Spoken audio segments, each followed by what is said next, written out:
मित्रों, आज की इस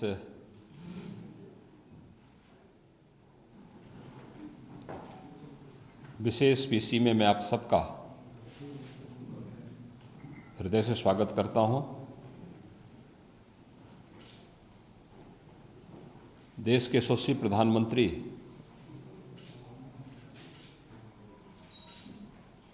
आदरणीय श्री नरेंद्र मोदी जी द्वारा 7 दिसंबर को पूर्वी उत्तर प्रदेश के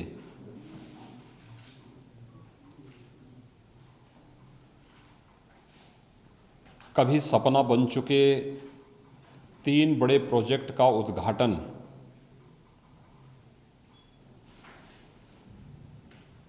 प्रधानमंत्री जी के कर कमलों से होने जा रहा है। यह न केवल पूर्वी उत्तर प्रदेश की दृष्टि से अब तक का सबसे बड़ा निवेश है, बल्कि उस सपने को साकार होते हुए पूर्वी उत्तर प्रदेश की 5 करोड़ की जनता देख रही है, जिसे पिछली सरकारों ने अपनी नाकामयाबियों के कारण नकार सा दिया था। गोरखपुर में 1990 में फर्टिलाइजर कॉरपोरेशन ऑफ इंडिया का एक खाद कारखाना था जो बंद हो गया था। अनेक सरकारें आईं, आश्वासन पर आश्वासन दिए गए, लेकिन 26 वर्षों तक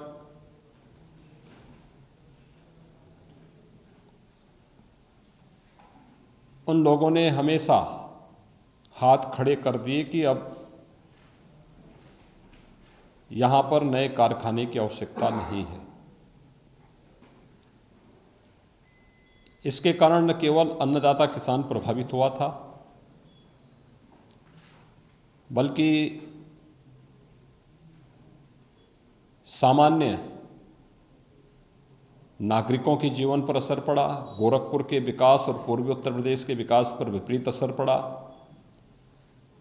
रोजगार और नौकरी की संभावनाओं पर विराम लगा। अब यह सपना साकार हो चुका है।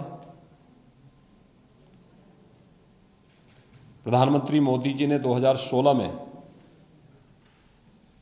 गोरखपुर के खाद कारखाने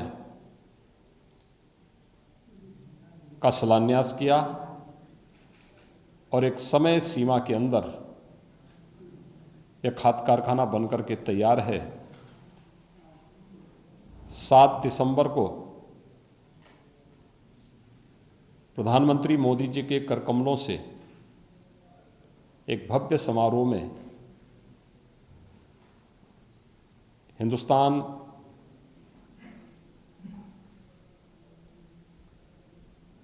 उर्वरक के नाम पर यह नया खाद कारखाना बनकर के तैयार है और यह राष्ट्र को समर्पित होगा।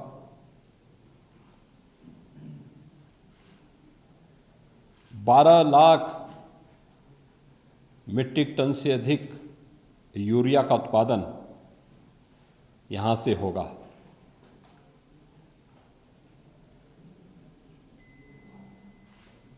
इसी प्रकार से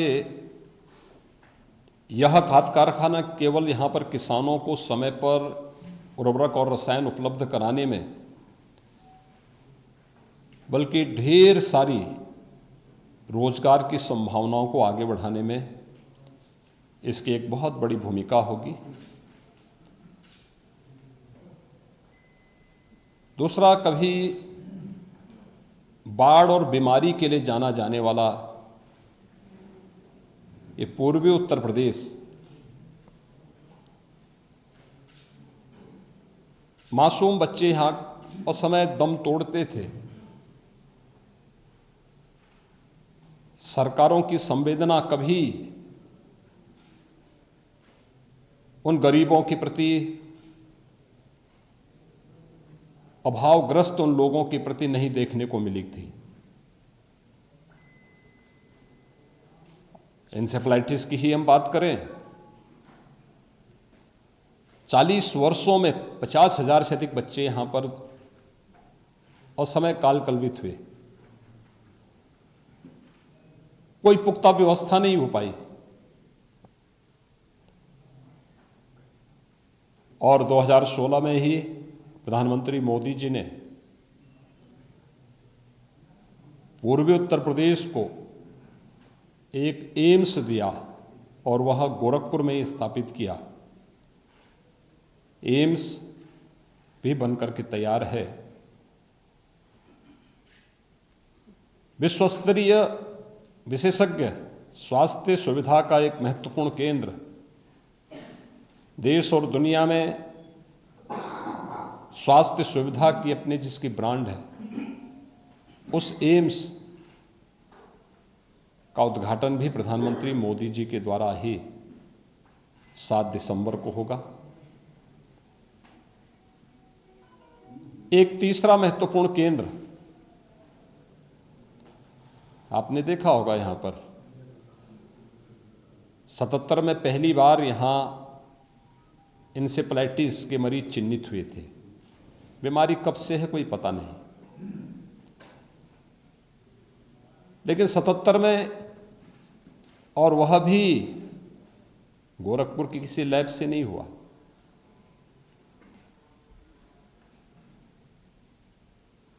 यह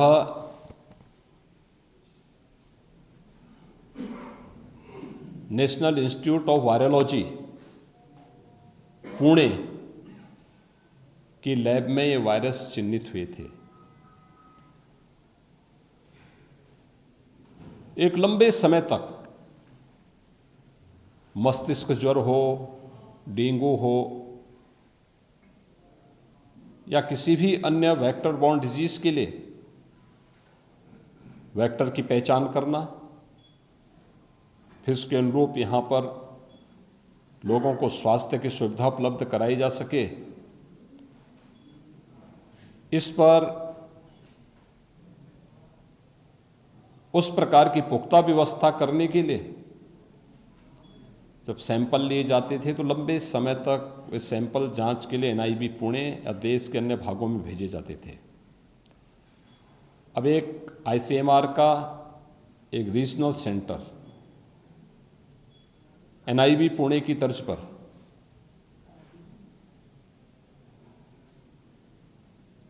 गोरखपुर में बनकर के तैयार हो चुका है,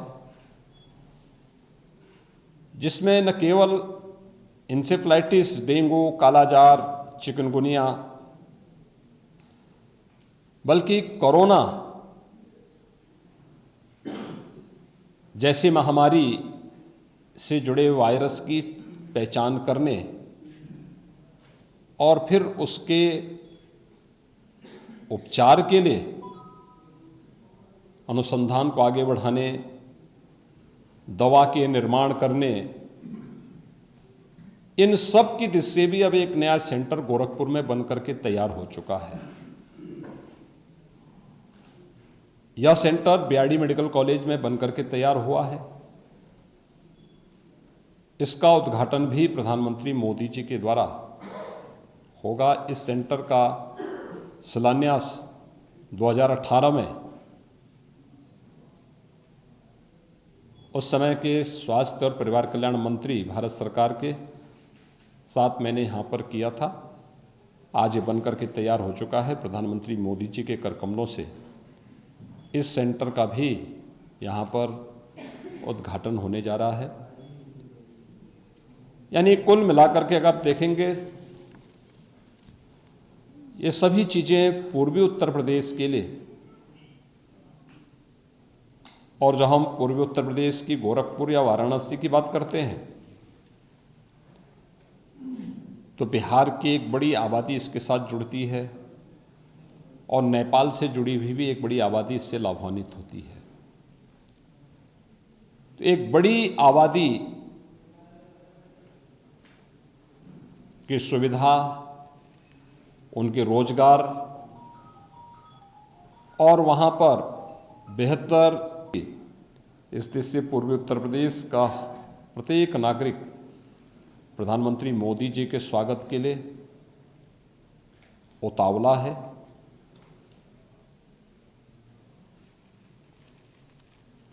हम लोग,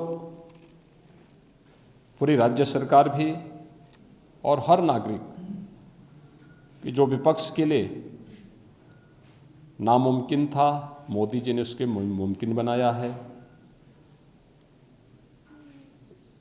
जो विपक्ष के लिए असंभव था,